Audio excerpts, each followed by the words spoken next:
जय जिनेंद्र। मैं श्रीमती वर्मा और आज हम प्रवेश करते हैं एक ऐसी कथा में जहाँ शुरुआत होती है स्वप्नों से और अंत होता है आत्मज्ञान में। यह कथा है 13वें तीर्थंकर भगवान विमलनाथ की। तो आइए पहले उन दिव्य संकेतों को देखें जो उनके आगमन से पहले ही धरती पर उतर आए थे। अध्याय स्वप्न से सत्य तक। भगवान विमलनाथ की कथा।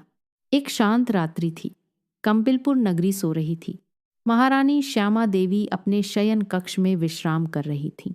तभी उनके स्वप्नों का द्वार खुला, पर यह साधारण स्वप्न नहीं थे। ये थे 14 शुभ स्वप्न। उन्होंने देखा एक श्वेत हाथी, शक्ति और गरिमा का प्रतीक। एक सफेद बैल, धर्म और स्थिरता का संकेत। एक सिंह, निर्भयता और तेज। लक्ष्मी देवी, समृद्धि और शुभता। एक फूलों की माला, प्रेम और पवित्रता। पूर्ण चंद्र, शीतलता और शांति। तेजस्वी सूर्य, ज्ञान का प्रकाश।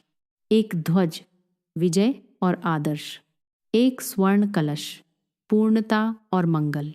कमल सरोवर, निर्मलता और संतुलन। अनंत सागर, गहराई और विशालता। रत्नों का सिंहासन, महानता का संकेत।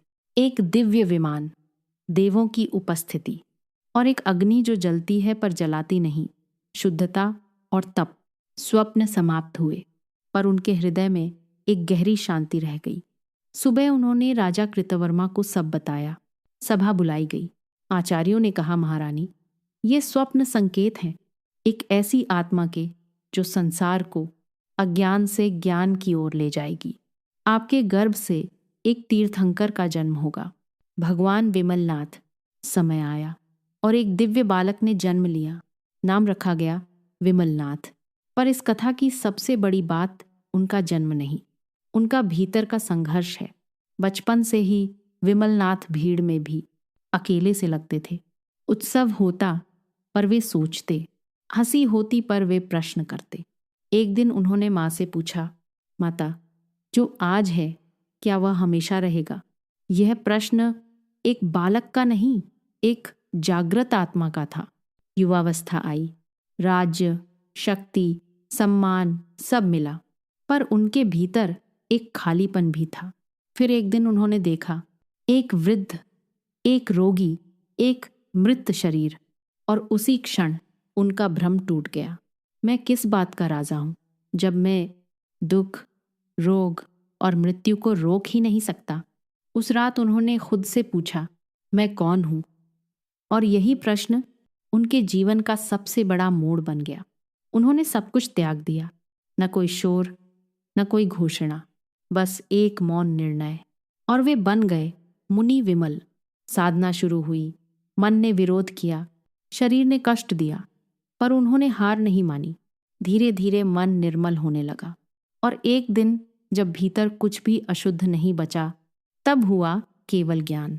अब वे थे भगवान विमलनाथ।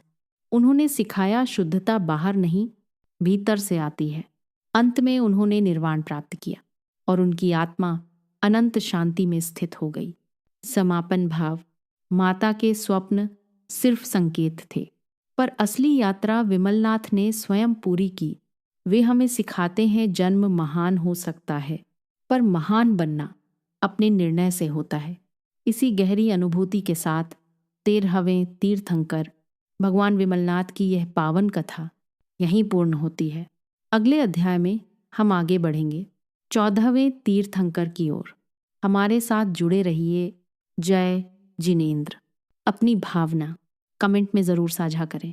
आपका एक लाइक हमारे लिए हौसला है, और शेयर करना न भूलें। हमारे साथ इस सफ़र में बने रहें। चैनल को सब्सक्राइब ज़रूर करें। दिल से धन्यवाद।